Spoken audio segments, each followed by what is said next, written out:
ایک شبہ اور اس کا جواب۔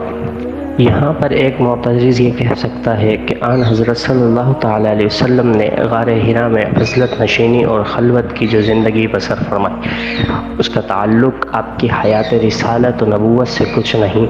اس وقت تک نہ آپ نبوت کے منصب پر فائز ہوئے تھے، نہ رسالت کی زندگی عرب جاہلیت کی زندگی تھی۔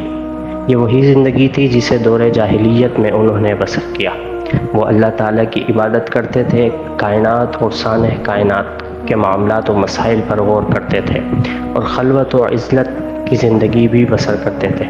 لہٰذا ہم نے صوفیہ اور عبادہ جہاد کی جو زندگی پیش کی ہے، اس کا تعلق اسلام سے بالکل نہیں۔ ہاں، عرب جہالت سے ضرور ہے، لیکن نگاہ غور سے دیکھیے تو یہ اعتراض بالکل لچر اور پوش نظر آتا ہے۔